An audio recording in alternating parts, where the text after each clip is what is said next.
What defines a surgical legacy? For many surgeons, it is providing outstanding care to countless patients in need. For others, it is contributing novel therapies, technologies, or scientific understanding. For the most influential surgeons, it is training the next generation of leaders, providing them with the wisdom, skills, and inspiration to change the practice of surgery worldwide. In the field of endocrine surgery, Orlo Clark has created a surgical legacy unmatched in scope and stature. During a 5-decade career spent entirely at the University of California, San Francisco, Clark has redefined what it means to be a master clinician, surgeon, scientist, and mentor. Orlo Herrick Clark was born on August 7, 1941, in Brooklyn, New York. His father, Orlo Holly Clark, was a surgeon in private practice, and his mother, Elizabeth Herrick Clark, was a nurse. I think I was probably brainwashed because my mother was a nurse, my father was a surgeon, my uncle was a surgeon, one of my uncles. But I never said I wanted to be a surgeon. I always thought about it, but my uncle was very encouraging, who was a surgeon. My dad never said too much other than do what you want to do, but he sort of let me know that that was one thing he'd like to do. My mother said you could be a farmer. That would be more fun. I said, sure, if you're going to give me a big farm with lots of big equipment already paid for. While the bulk of his childhood was spent on the East Coast, Orlo spent 2 years in San Francisco from 1944 to 1946, while his father was serving as a naval surgeon in the Pacific Theater of World War II. Although Orlo was quite young during this brief San Francisco sojourn, he believes that the seeds for his lifetime love for the city that would become his home were planted during this time. In 1946, the Clarks moved to Nutley, New Jersey, into a charming house that had been previously owned by the famous sharpshooter Annie Oakley. Orlo would spend the remainder of his childhood in Nutley. His ninth-grade growth spurt paid tremendous dividends on the basketball court. Orlo would become the star center for the Nutley High School basketball team and was well known throughout the New Jersey prep leagues for his offensive prowess and defensive tenacity. One of my coaches in high school knew personalities. He didn't know basketball that well, but he knew personalities. So he knew how to get people motivated. And some people he would just scream at, some people he would praise, some people he wouldn't say anything to, and could bring out the best. In college, when I played basketball, the coach knew basketball, but he didn't know personalities, so there was always friction in some ways. High school was also the period during which Orlo would form the most important relationship of his life. In his senior year, he met a young woman named Carol Zeller at a church supper. 2 years his junior, Carol was gracious enough to serve Orlo an extra helping of spaghetti, foreshadowing the countless future Italian meals they would share. And from there, a lifetime bond was born. After high school, Orlo headed north to Cornell University, where he was a zoology major and pre-med. He played basketball all 4 years, facing off several times against future New York Knick and U.S. Senator Bill Bradley when Bradley was at Princeton. Despite his numerous academic and extracurricular commitments, Orlo paid for his room and board for all 4 years of college by holding down a variety of jobs on campus. These included washing dishes at a fraternity house, serving as a dorm counselor, and summer jobs as a postal worker and a landscaper and lawnmower. He also spent a memorable summer working as a scrub tech at his local hospital, gaining familiarity with the tools of his future trade, as well as a valuable understanding of the importance of teamwork and good communication in the operating room. Orlo graduated from Cornell in 1963, and that fall he moved to New York City to start Cornell Medical School. He loved the intellectual environment there and thrived in his classes and rotations. His classmates elected him class president for all 4 years. He and Carol were married during the summer between his first and second year of medical school, and honeymooned in New Hampshire, where they have continued to spend summers for the past 50-plus years. When considering his career choice, Orlo briefly thought about other specialties, but in the end, he chose to pursue general surgery.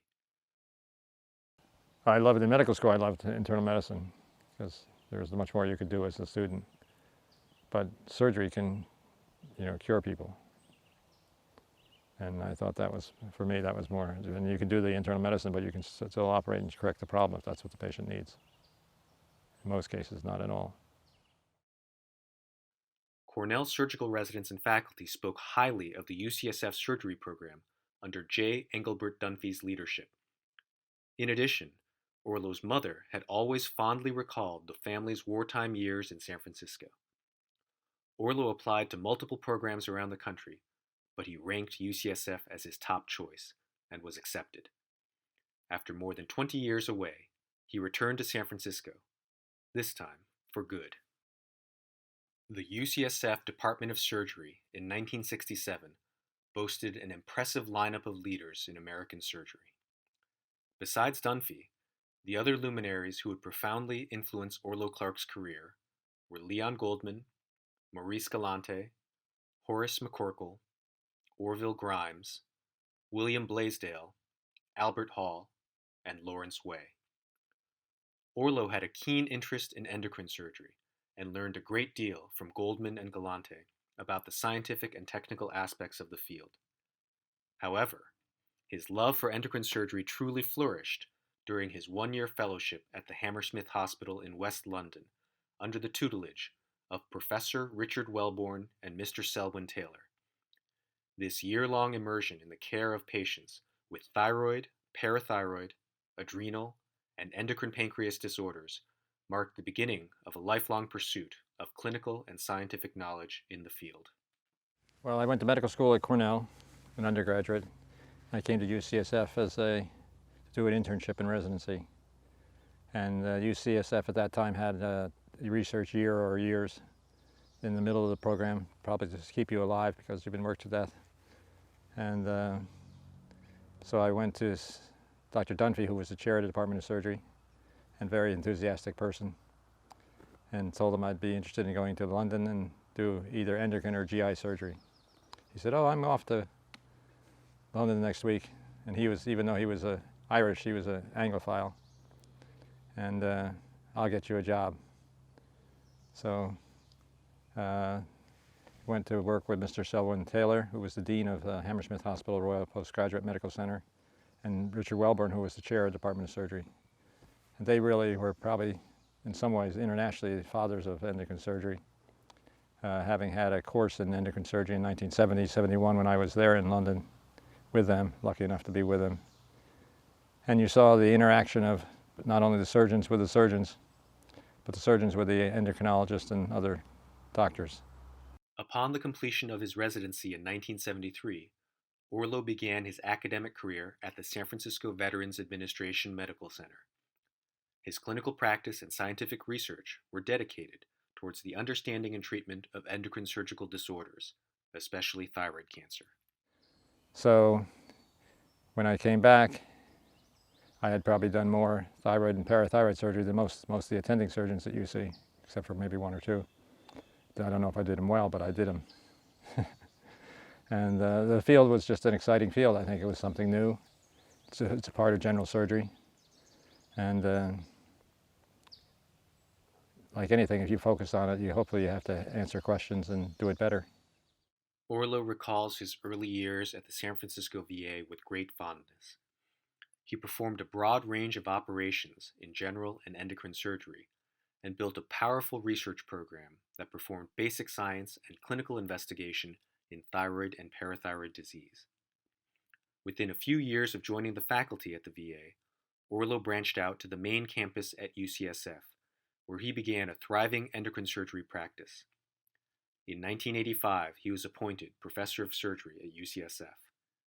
When UCSF opened a new campus at the Mount Zion Hospital in 1991, Orlo was appointed the chief of surgery. In the ensuing decades, he built the UCSF Mount Zion Medical Center into one of the premier clinical and research institutions for endocrine surgery in the world. And we had a lot of students or fellows from other countries. We never encouraged them to stay. If you wanted to stay, a few stayed, but we wanted them to go back to their own countries if they could, to hopefully continue the friendship and the quality in many countries around the world. In 1979, endocrine surgery was not yet a recognized specialty of general surgery. Orlo was one of 5 forward-thinking endocrine surgeons who met in San Francisco and planted the seeds for what would become the American Association of Endocrine Surgeons. At that meeting, Norman Thompson, who unfortunately died recently, Ed Kaplan, Jack Monchek, and Tony Edis. Tony was a surgeon at the Mayo Clinic, but then went to Australia, returned to Australia, where he was from, decided to form the American Association of Endocrine Surgeons, see if we could.